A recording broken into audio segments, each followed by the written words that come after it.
नमस्कार साथियों, मैं शशि सिडाना स्वागत करता हूं आपका आपके अपने YouTube चैनल पर। साथियों, आज का जो हमारा टॉपिक है राजस्थान का एकीकरण, बहुत ही शानदार टॉपिक होने वाला है और मैं आपको एक ही वीडियो के अंदर पूरा एकीकरण क्लियर करने वाला हूं। सबसे पहली बात करें एकीकरण, राजस्थान का एकीकरण। एकीकरण के समय राजस्थान में जो रियासतें थी वो थी 19। एकीकरण के समय राजस्थान में अगर रियासतों की संख्या पूछता है तो 19 रियासतें रियासतें 19 थी। 3 ठिकाने और एक केंद्र शासित प्रदेश हुआ करता था। चीफ कमिश्नरी जो एजीजी का मुख्यालय होता था, हमने पहले भी पढ़ा है, अजमेर मेरवाड़ा। 1857 की क्रांति के दौरान हमने पढ़ा है केंद्र शासित प्रदेश, चीफ कमिश्नरी, प्रांत अजमेर मेरवाड़ा। यदि आपने अभी तक 1857 की क्रांति से संबंधित वीडियो नहीं देखे तो डिस्क्रिप्शन बॉक्स में लिंक दिया गया है, आप उन लिंक के माध्यम से वो वीडियो देख सकते हैं। पहले अपने टॉपिक सारे क्लियर कर लें, बहुत ही इंपॉर्टेंट टॉपिक हैं जो मैं आपसे डिस्कस कर रहा हूँ। राजस्थान का एकीकरण कंपटीशन के अंदर फाइनली क्वेश्चन आता है राजस्थान के एकीकरण का। तो 19 रियासतें, 3 ठिकाने और एक केंद्र शासित प्रदेश। अब बात करें 19 रियासतों की। 19 रियासतें कौन कौन सी थी? तो सबसे पहले अलवर, भरतपुर, ये बिल्कुल नजदीक नजदीक वाले अपने उठा लेते हैं। तीसरा करौली और धौलपुर, ये चारों जिले बिल्कुल पास पास वाले, जो वर्तमान में जिले हैं, उस समय जिले नहीं होते थे, रियासतें होती थी जहाँ राजाओं का शासन होता था। तो अपने को जिलों के नाम से ही याद रह जाते हैं आराम से। अलवर, भरतपुर, करौली और धौलपुर बिल्कुल वर्तमान में जो नज़दीक नज़दीक जिले हैं, उस समय वो रियासतें हुआ करती थी। उसके बाद बात करें हम लोग टोंक, बिल्कुल नज़दीक नज़दीक वाले हिसाब से। शाहपुरा, शाहपुरा जो है भीलवाड़ा में पड़ता है, उस वक्त भीलवाड़ा रियासत नहीं थी, रियासत शाहपुरा थी। किशनगढ़, किशनगढ़ अजमेर में पड़ता है, उस वक्त किशनगढ़ रियासत होती थी, अजमेर रियासत नहीं था, किशनगढ़। जयपुर, जयपुर। बूंदी, बूंदी, बूंदी के साथ ही लगता कोटा, कोटा के साथ लगता है झालावाड़।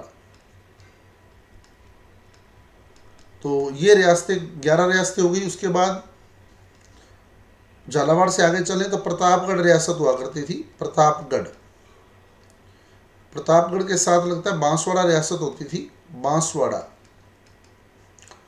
डूंगरपुर भी रियासत होती थी, डूंगरपुर 14वीं रियासत हो गई, डूंगरपुर 15वीं रियासत हो गई। उदयपुर, मेवाड़ बोलते थे जिसको, उदयपुर मेवाड़, मेवाड़ रियासत होती थी, उदयपुर मेवाड़। उसके बाद सिरोही, सिरोही रियासत होती थी, 16वीं रियासत सिरोही होगी।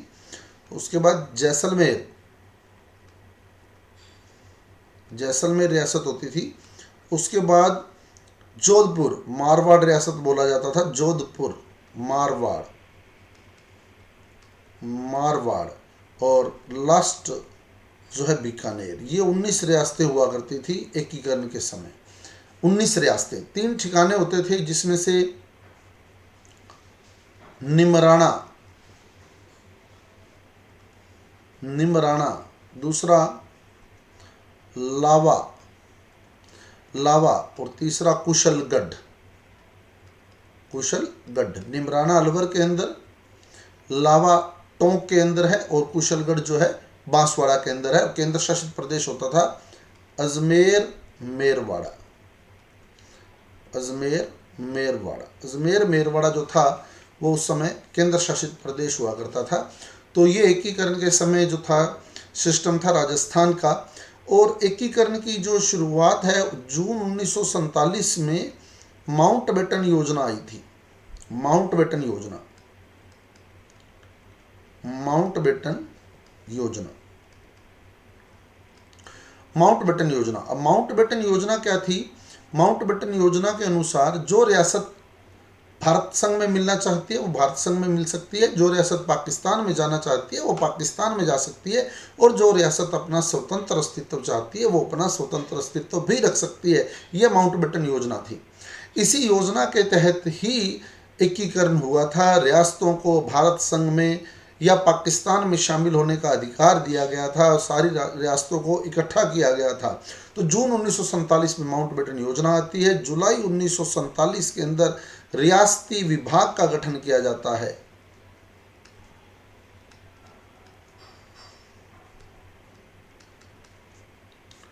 रियासती विभाग का गठन होता है और जिसके अध्यक्ष जो हैं वो चुने जाते हैं सरदार वल्लभ भाई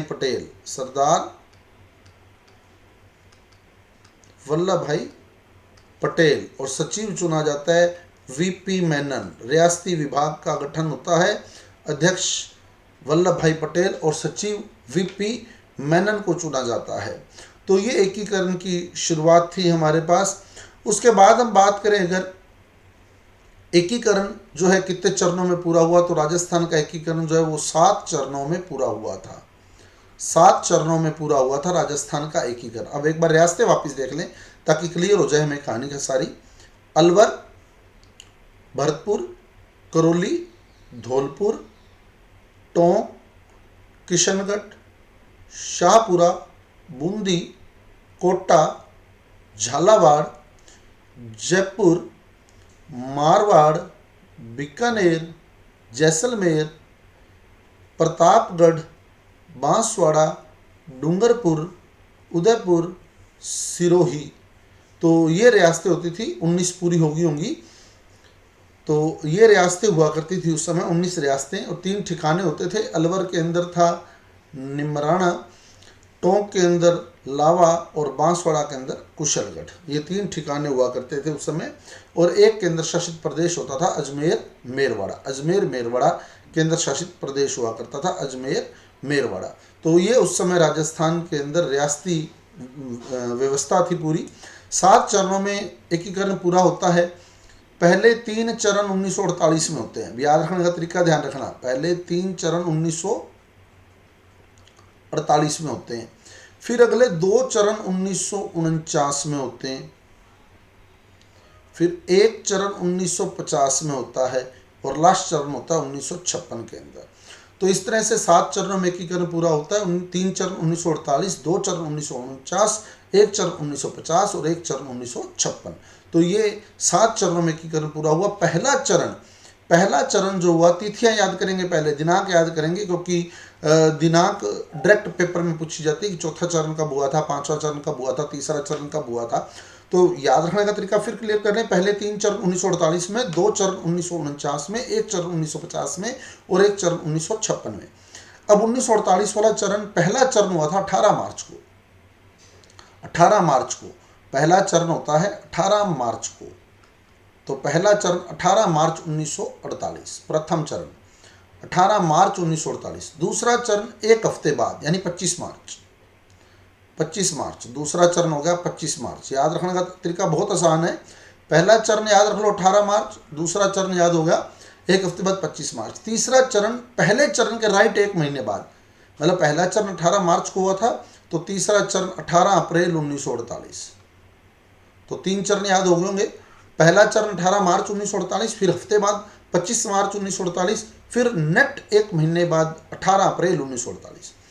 5वां चरण 5वें महीने में हुआ। चौथा चरण देख लें पहले। चौथा चरण सबसे बड़ा चरण माना जाता है। वहरत राजस्थान का निर्माण हुआ था इस समय, वहरत राजस्थान। खैर वो हम डिस्कस करेंगे एक एक करके। चौथा चरण सबसे बड़ा चरण माना जाता है और राजस्थान का जो सबसे बड़ा दिन है वो 30 मार्च। राजस्थान का सबसे बड़ा चरण, चौथा चरण सबसे बड़ा चरण है और राजस्थान का सबसे बड़ा दिवस जो है वो 30 मार्च है, राजस्थान दिवस। तो चौथा चरण 30 मार्च को हुआ था, राजस्थान दिवस वाले दिन, 30 मार्च 1949 को। चौथा चरण सबसे बड़ा चरण है, तो सबसे बड़े दिन हुआ, सबसे बड़ा दिन बोले तो राजस्थान दिवस 30 मार्च। 5वां चरण 5वें महीने में हुआ, 5वां चरण 5वें महीने में और आधे 5वें महीने में हुआ, मतलब 15 मई। 5वां चरण 5वें महीने में और आधे 5वें महीने के अंदर यानी 15 मई को। छठा चरण गणतंत्र दिवस पर हुआ था, 26 जनवरी 1950। छठा चरण गणतंत्र दिवस के अवसर पर 26 जनवरी 1950 और 7वां चरण हुआ था 1 नवंबर 1956। 7वां चरण 1 नवंबर 1956 को। इस तरह से एकीकरण की जो प्रारंभ है 18 मार्च 1948 और जो समापन है वो 1 नवंबर 1956 को हुआ था। तो एकीकरण 7 चरणों में पूरा हुआ। 18 मार्च 1948 से लेकर 1 नवंबर 1956 तक राजस्थान का एकीकरण जो है वो चला था। तो पहले 3 चरण 1948 में, अगले 2 चरण 1949 में, 1 चरण 1950 में, 1 चरण 1956 में। पहला चरण 18 मार्च को, पहला चरण 18 मार्च को, 1948 तो आएगा, पहले 3 चरण 1948 में, ठीक है। पहला चरण 18 मार्च को, अगला चरण एक हफ्ते बाद यानी 25 मार्च को, अगला चरण पहले चरण के राइट 1 महीने बाद मतलब कि 18 अप्रैल को। क्लियर। चौथा चरण सबसे बड़े दिन और राजस्थान का सबसे बड़ा दिन राजस्थान दिवस होगा, 30 मार्च को मनाया जाता है। चौथा चरण 30 मार्च को। पांचवा चरण 5वें महीने में और आधे 5वें महीने में मतलब 15 मई को।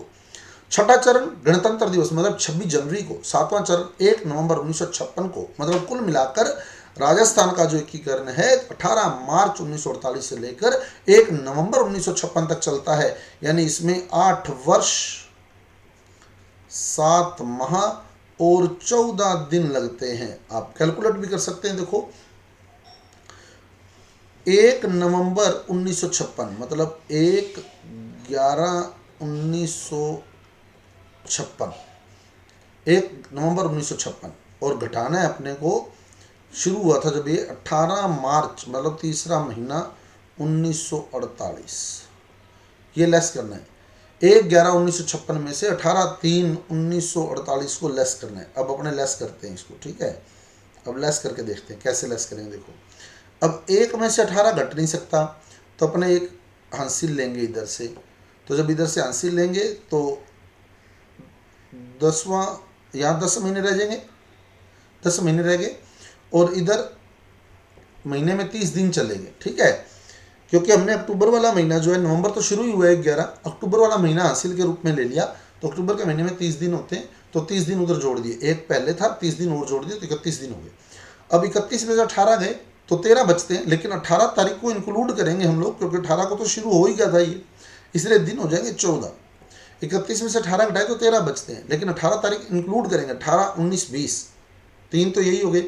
फिर 21 से 30 तक 10 ये हो गए और 31 को घटा रहे हैं ना, तो 31 तो 14 दिन हो गए, 14 दिन। फिर 10 में से 3 गए, 7 महीने हो गए और 56 में से 48 गए तो 8 वर्ष हो गए। तो इस तरह से 8 वर्ष 7 माह और 14 दिन का समय लगा था राजस्थान के एकीकरण के अंदर। अब कब कौन सी रियासत जुड़ी, क्या हुआ क्या नहीं हुआ, वो अब हम लोग क्लियर करने वाले हैं वापिस। एक बार रियासतें पुनः देख लें। अलवर, भरतपुर, करौली और धौलपुर, सबसे पहला यही चरण था। पहला चरण यही था, अलवर, भरतपुर, करौली और धौलपुर। और अलवर का ठिकाना जो था निमराना, वो भी बीच में सम्मिलित किया गया। अलवर, भरतपुर, करौली और धौलपुर, पहली 4 रियासतें इकट्ठी हुई, मत्स्य संघ का नाम इसको दिया गया, मत्स्य संघ, मत्स्य संघ। और पहला चरण हुआ था 18 मार्च 1948 को। पहला चरण 18 मार्च 1948 को मत्स्य संघ का निर्माण होता है और चारों रियासतों के राजा जो है विलय पत्र पर हस्ताक्षर कर देते हैं 17 मार्च 1948 को ही। एक दिन पहले हस्ताक्षर कर दिए जाते हैं राजस्थान के विलय पत्र पर कि हम अपनी रियासत को राजस्थान में शामिल, मतलब कि हम एक अलग संघ बनाना चाहते हैं, चारों रियासतें इकट्ठी रहना चाहते हैं। और वो नाम दिया गया था मत्स्य संघ। मत्स्य संघ क्यों नाम दिया गया था? क्योंकि महाभारत के समय इस प्रदेश को मत्स्य प्रदेश कहा जाता था, इस क्षेत्र को मत्स्य प्रदेश कहा जाता था। इसलिए जब ये चारों रियासतें इकट्ठी हुई, चारों रियासतों का एकीकरण हुआ, तो नाम दिया गया मत्स्य संघ 18 मार्च 1948 को। और इसकी राजधानी बनाया गया अलवर को, राजधानी बनाया गया अलवर को, राजधानी अलवर को। और राज प्रमुख बनाया गया, राज प्रमुख धौलपुर के राजा उदयभान सिंह को, उदयभान सिंह, धौलपुर के राजा उदयभान सिंह को राज प्रमुख बनाया गया। धौलपुर का शासक था उदयभान सिंह, उसको राज प्रमुख बनाया गया यहाँ। राजधानी अलवर को। तो ये मत्स्य संघ बना पूरा 4 रियासतों से, ये बना मत्स्य संघ, मत्स्य संघ, ठीक है। 4 रियासतें और एक ठिकाना इसमें आ गया, राजधानी अलवर आ गई, राज प्रमुख उदयभान सिंह आ गया। और प्रधानमंत्री जो बनाया गया, अलवर प्रजामंडल के प्रमुख नेता, प्रजामंडल जो आंदोलन चले थे जनता को जागरूक करने के लिए, जनता को साथ लेकर जनता के लिए शासन करने के लिए प्रजामंडल बनाए गए थे। प्रधानमंत्री अलवर के अलवर प्रजामंडल के प्रमुख नेता शोभाराम कुमावत को यहाँ प्रधानमंत्री बनाया गया। शोभाराम कुमावत प्रधानमंत्री जो थे वो शोभाराम कुमावत थे। अलवर प्रजामंडल के प्रमुख नेता शोभाराम कुमावत प्रधानमंत्री बने। और उद्घाटन जो किया था इसका जो उद्घाटन किया था वो किया था केंद्रीय मंत्री एन.वी. गोडविल। एन.वी. गोडविल जो है वो केंद्रीय मंत्री थे। एन.वी.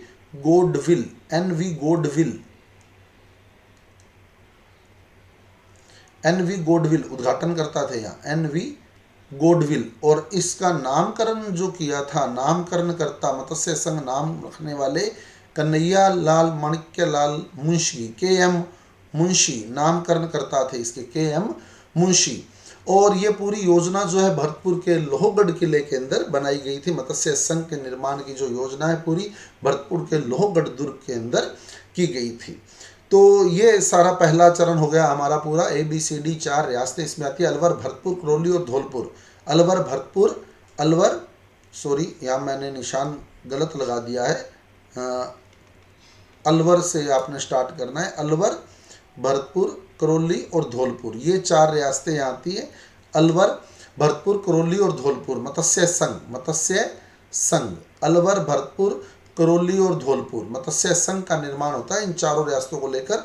अलवर, भरतपुर, करौली और धौलपुर। और अलवर का ठिकाना भी इसके अंदर आ जाता है निमराना। अलवर का ठिकाना भी इसके अंदर आ जाता है निमराना।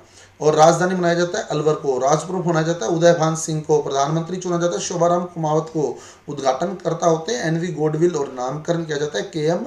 मुंशी के द्वारा। तो और सबसे मेन बात, एकमात्र जो चरण है जिसमें राज प्रमुख जो है वो तो धौलपुर का है और राजधानी जो अलवर, मतलब अलग अलग क्षेत्र के। बाकी जो राजधानी होगी उसी का ही राज प्रमुख होगा बाकी चरणों के अंदर। लेकिन हाल फिलहाल पहले चरण में भिन्नता आती है, राजधानी अलवर और राज प्रमुख जो होता है वो धौलपुर के राजा को बनाया जाता है। तो ये प्रथम चरण था हमारे पास, मत्स्य संघ का निर्माण हुआ। अब दूसरा चरण देखते हैं। पहला चरण फिर क्लियर कर लें, अलवर, भरतपुर, करौली, धौलपुर और अलवर वाला ठिकाना आ गया निमराना। तो ये एक अलग सिस्टम बन गया यहाँ। ये हो गया मत्स्य संघ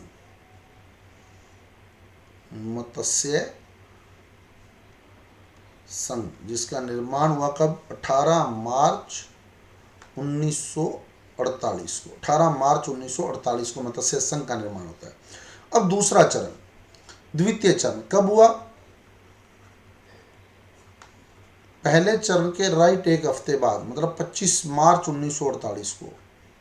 25 मार्च 1948 को दूसरा चरण होता है। 25 मार्च 1948 को दूसरा चरण होता है। अब इसमें 9 रियासतें आती हैं। अब 9 रियासतें कौन कौन सी आती हैं वो देखें। 3 तो यही आ जाएंगी, बूंदी, कोटा और झालावाड़। झालावाड़ बता दूं मैं आपको, सबसे नवीन रियासत है जो अंग्रेजों द्वारा बनाई गई थी। झालावाड़ सबसे अंतिम रियासत है जो अंग्रेजों द्वारा बनाई गई थी, झालावाड़। और सबसे पुरानी रियासत मेवाड़ है। सबसे नई रियासत झालावाड़ है। तो बूंदी, कोटा, झालावाड़ 3 रियासतें तो यही आ गई। उसके बाद बिल्कुल इसके साथ लगती है टोंक आ गई, शाहपुरा आ गई और किशनगढ़ आ गई। 3 ये आ गई, टोंक, शाहपुरा और किशनगढ़। शाहपुरा और किशनगढ़ 2 ऐसी रियासतें थी जिनके राजाओं को तोप की सलामी का अधिकार प्राप्त नहीं था। शाहपुरा और किशनगढ़ 2 रियासतें ऐसी थी, शाहपुरा और किशनगढ़, जिनके राजाओं को तोप की सलामी का अधिकार प्राप्त नहीं था। तोप की सलामी क्या थी, मैं पिछले वीडियो में आपको बता चुका हूँ। पिछले वीडियो 1857 की क्रांति में तोप की सलामी का अधिकार पूरा बता चुका हूँ आपको। वर्तमान में भी राष्ट्रपति को तोपों की सलामी दी जाती है, 21 तोपों की सलामी दी जाती है। वो पूरा हमने पिछले वीडियो में डिस्कस किया है। डिस्क्रिप्शन बॉक्स में लिंक दिया हुआ 1857 की क्रांति पार्ट 2 देखें उसको जानने के लिए आप लोग। 3 रियासतें बूंदी, कोटा, झालावाड़ और 3 रियासतें टोंक, किशनगढ़ और शाहपुरा। तो 6 ये लगती आ गई। उसके बाद प्रतापगढ़ रियासत थी, तो ये प्रतापगढ़ आ गया, बिल्कुल पास में ही है। चित्तौड़गढ़ वाला एरिया तो मेवाड़ होता था, ठीक है। तो प्रतापगढ़, बांसवाड़ा, डूंगरपुर, तो ये 9 रियासतें बन गई। ये 9 रियासतें आ गई थी इसमें। तो ये 9 रियासतें इकट्ठी हो गई थी। तो ये 9 रियासतें आ गई थी। अब ये 9 रियासतें इकट्ठी होगी दूसरे चरण के अंदर। और टोंक के अंदर जो ठिकाना है, टोंक के अंदर लावा और बांसवाड़ा के अंदर किशनगढ़, ये भी इसमें आ जाएंगे। लेकिन लेकिन लेकिन 8वीं सामाजिक की जो किताब आज से 3-4 साल पहले लगा करती थी माध्यमिक शिक्षा बोर्ड में, उसमें ये दोनों ठिकाने जो है चौथे चरण में बताए गए हैं, ध्यान रखिएगा। डाउटफुल है, हम दोनों ठिकाने यहाँ पढ़ रहे हैं क्योंकि रियासतें आ गई थी, लेकिन सामाजिक की जो बुक है 8वीं की जो आज से 3-4 साल पहले लगा करती थी, वो ये दोनों ठिकाने चौथे चरण में बताती है। ठीक है, तो हम चौथा चरण अगर पेपर में दूसरा नहीं आता तो चौथा अटेम्प्ट करेंगे, दूसरा चौथा दोनों आ जाते हैं। तो मेरा पॉइंट ऑफ व्यू ये कहता है कि हम चौथे को वरीयता दें, क्योंकि ऑथेंटिक बुक है माध्यमिक शिक्षा बोर्ड राजस्थान की। ठीक है, तो खैर हम लोग रियासतों के साथ ही, जैसा कि ज़्यादातर गाइड्स जो पब्लिश हुई हुई हैं वो इसको दूसरे चरण में ही शामिल करती हैं, तो हमने दूसरे चरण में ही इसको उठाया है। बाकी फिर मैं आपको बता दूं, राजस्थान बोर्ड की आज से 3-4 साल पहले जो 8वीं में सामाजिक की किताब लगा करती थी, उसमें राजस्थान का एकीकरण टॉपिक दिया हुआ है, तो वहाँ आप ये दोनों जो ठिकाने हैं वो चौथे चरण में सम्मिलित होते पढ़ेंगे। ठीक है, तो अभी 9 रियासतें और 2 ठिकाने हम लोगों ने लिए हैं इसके बीच में, और ये जो है पूर्वी राजस्थान कहलाया। पूरब हो गया ये हिस्सा ना, आपको पता है पश्चिम इस साइड है, ये पश्चिम है, तो इधर वाला हिस्सा पूरब है, तो ये पूरब है, पूरब, तो पूर्वी राजस्थान का गठन हुआ है दूसरे चरण में, पूर्वी राजस्थान। तो अब 2 अलग अलग टुकड़े बन गए, एक टुकड़ा मत्स्य संघ बन चुका है और दूसरा टुकड़ा पूर्वी राजस्थान बन चुका है। ये पूर्वी राजस्थान बन गया, पूर्वी राजस्थान, जिसमें 9 रियासतें हैं। अब इसकी राजधानी बनाएगी कोटा, राजधानी कोटा, और राज प्रमुख बनाएगा कोटा के राजा भीम सिंह को, कोटा नरेश भीम सिंह या राज प्रमुख बनाए गए। कोटा नरेश भीम सिंह राज प्रमुख बनाए गए, कोटा के राजा भीम सिंह को यहाँ राज प्रमुख बनाया गया। राजधानी बनाया गया कोटा को, राजधानी कोटा, राज प्रमुख कोटा के राजा भीम सिंह, और प्रधानमंत्री बनाया गया शाहपुरा प्रजामंडल। बहुत ही इंपॉर्टेंट प्रजामंडल है शाहपुरा प्रजामंडल। शाहपुरा प्रजामंडल के प्रमुख नेता गोकुल लाल असावा, गोकुल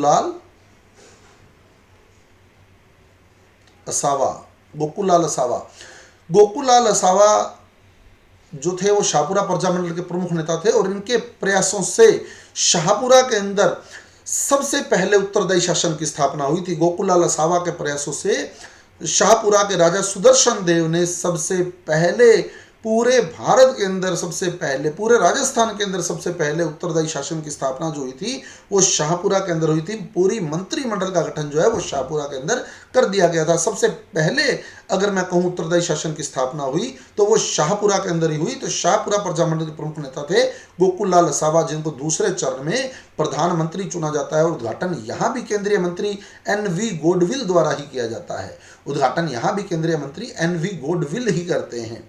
तो ये दूसरा चरण था हमारे पास, दूसरा चरण।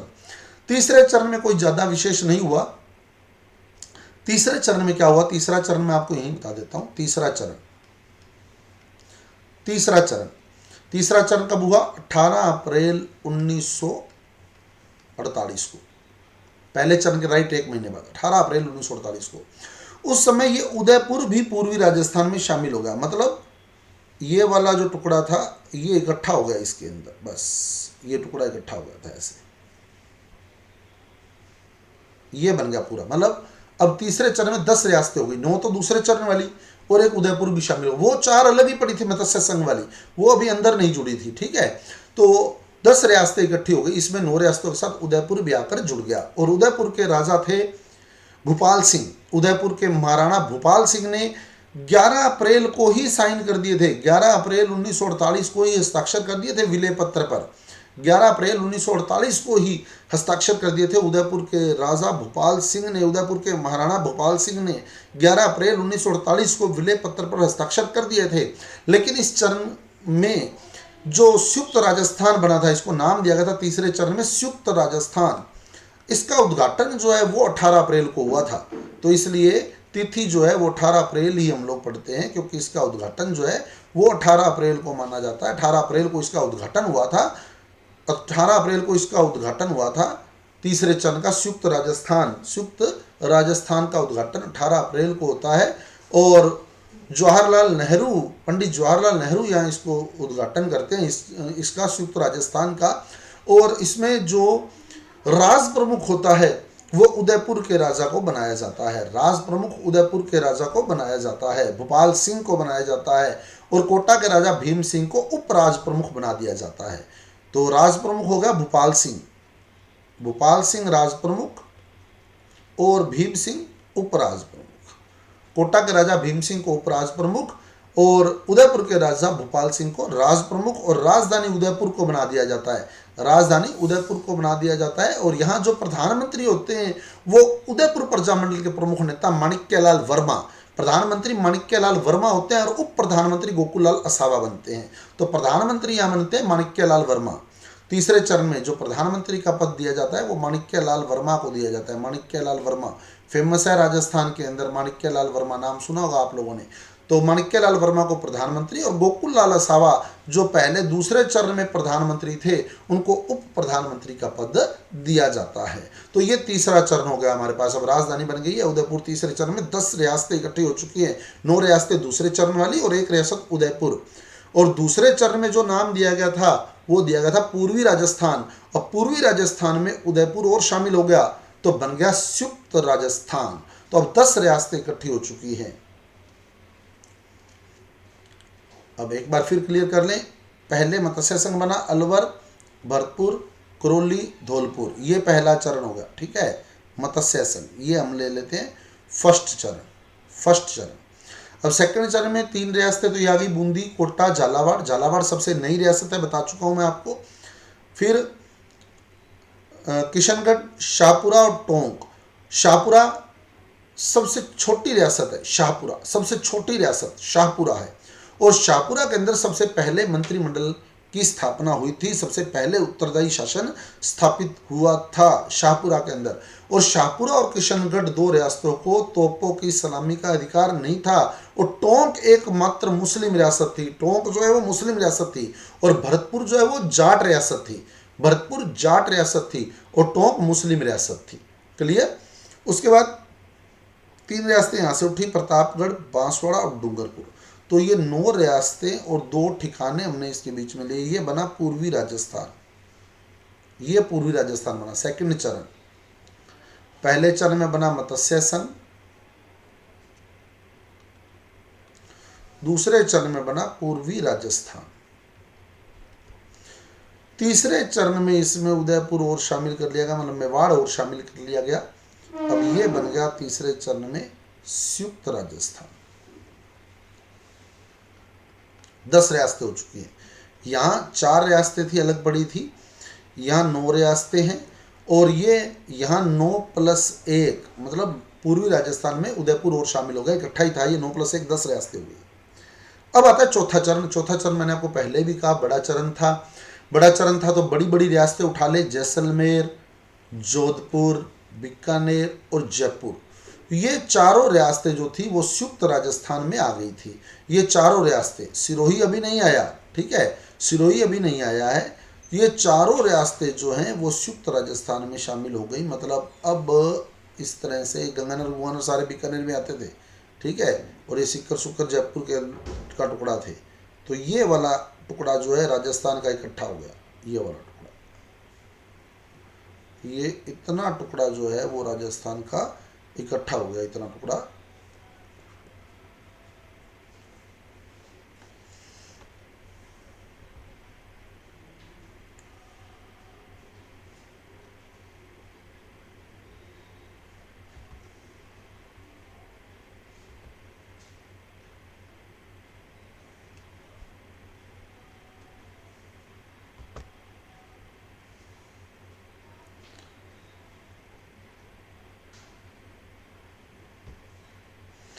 तो यहाँ से हम फिर क्लियर कर लेते हैं एक बार। तो पहला चरण तो था हमारे पास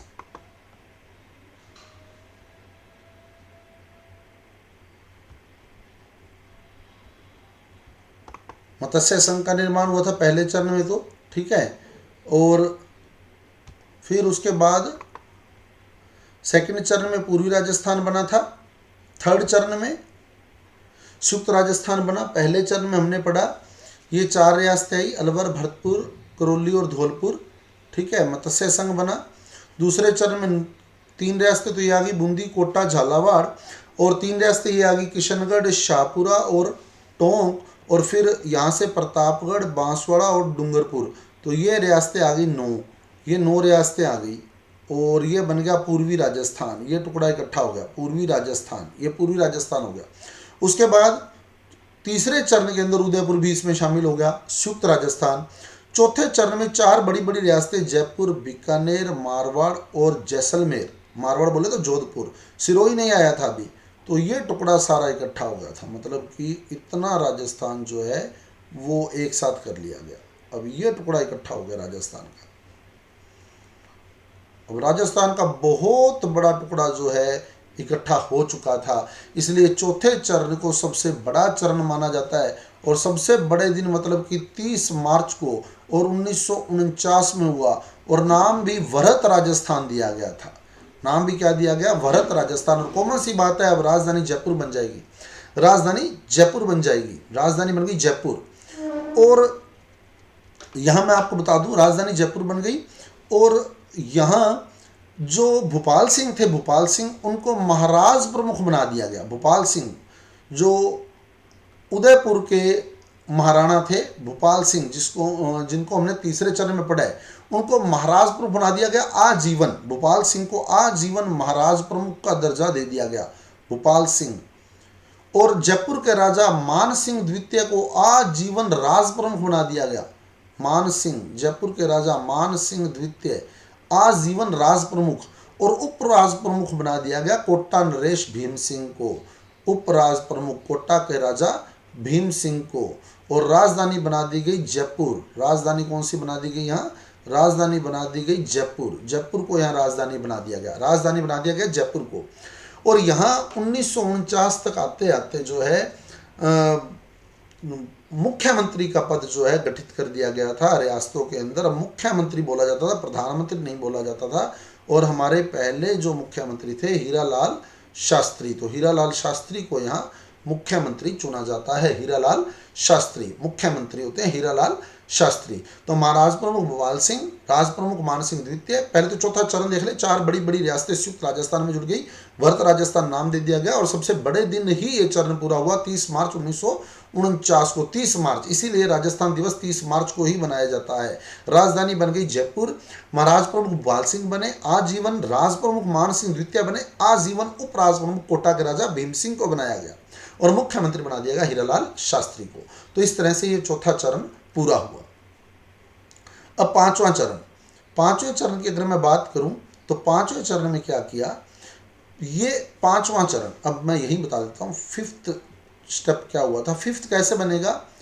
पहले और चौथे को जोड़कर, मतलब अब ये इकट्ठा कर दिया गया। मत्स्य संघ को वरहत राजस्थान में ले लिया गया, मतलब ये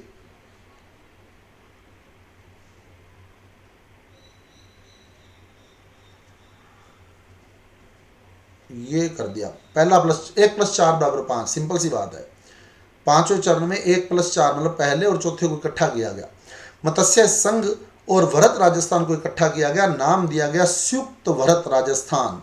संयुक्त वरहत राजस्थान, संयुक्त वरहत राजस्थान, संयुक्त वरहत राजस्थान। बाकी राजधानी वही रहेगी जयपुरी, राजधानी जयपुरी रहेगी। महाराज प्रमुख भोपाल सिंह, राज प्रमुख मान सिंह द्वितीय, उपराज प्रमुख भीम सिंह, कुछ भी चेंज नहीं होने वाला है। मुख्यमंत्री हीरालाल शास्त्री ही रहेंगे। पहला और चौथा चरण इकट्ठा करके पांचवा चरण कर दिया गया, मतलब कि वरहत राजस्थान के अंदर मत्स्य संघ शामिल कर दिया गया और नाम दे दिया गया संयुक्त वरहत राजस्थान। अब मैं बता दूं आपको, वरहत राजस्थान की जो 2 रियासतें थी, एक तो भरतपुर और एक धौलपुर, ये यूपी में शामिल होना चाहती थी। ये दोनों रियासतें राजस्थान में शामिल नहीं होना चाहती थी, यूपी में शामिल होना चाहती थी, क्योंकि इनकी जो भाषा है ब्रिज भाषा, वो यूपी से मैच खाती है, यूपी से मेल खाती है। तो भाषाई आधार पर राज्यों का पुनर्गठन जो है वो चल रहा था। तो भरतपुर और धौलपुर दोनों यूपी में शामिल होना चाहते थे, राजस्थान में शामिल नहीं होना चाहते थे। फिर एक समिति का गठन किया गया, शंकर राव देव समिति, शंकर राय देव समिति।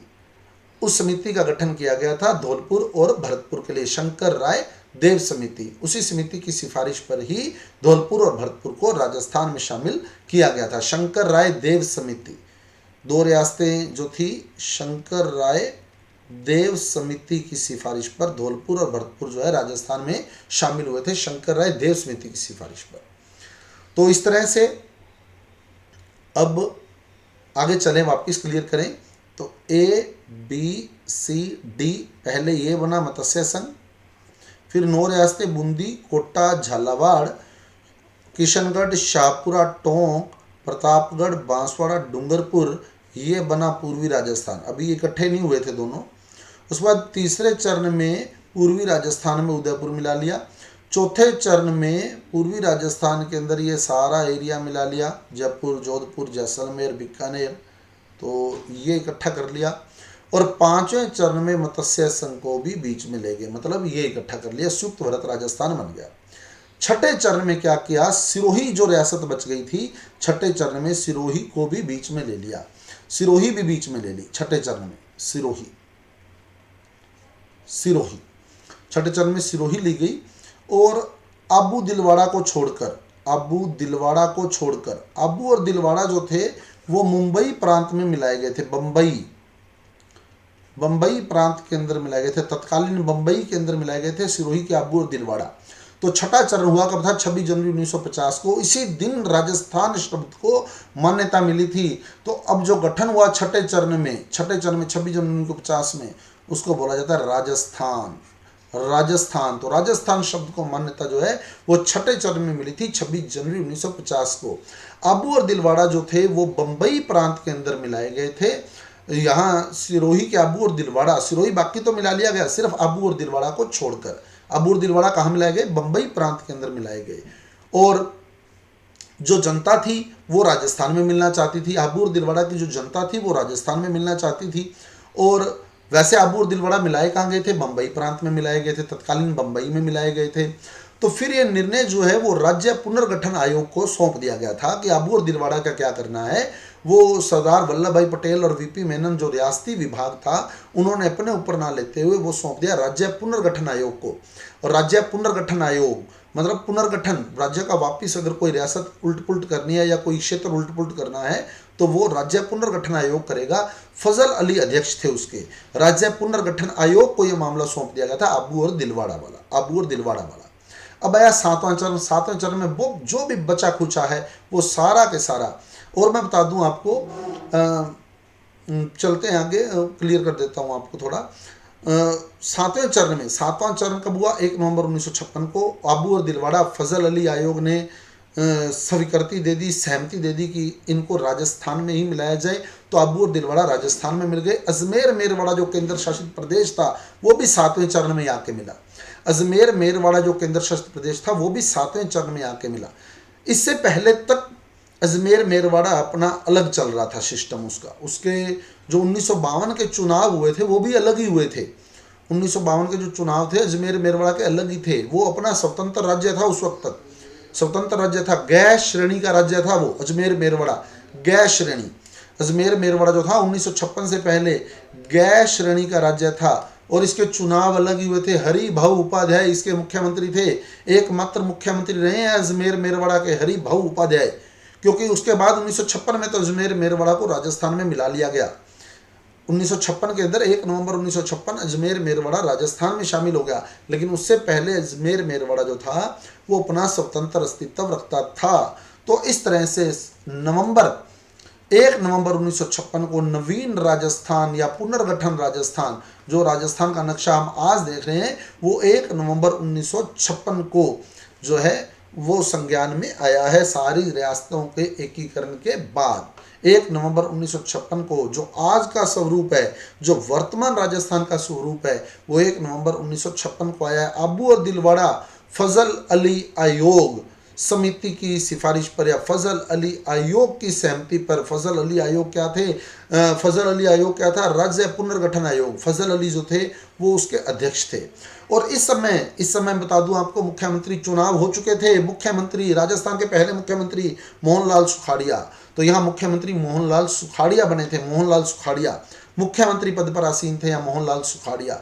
और राज प्रमुख वगैरह का पद जो है वो खत्म कर दिया गया था 7वें संविधान संशोधन के अंदर। 1956 में 7वां संविधान संशोधन होता है, राज प्रमुख का पद समाप्त कर दिया जाता है और एक नया पद सृजित किया जाता है, राज्यपाल का पद सृजित होता है। और हमारे पहले राज्यपाल गुरमुख निहाल सिंह, तो 7वें चरण में गुरमुख निहाल सिंह जो है वो राज्यपाल बने थे।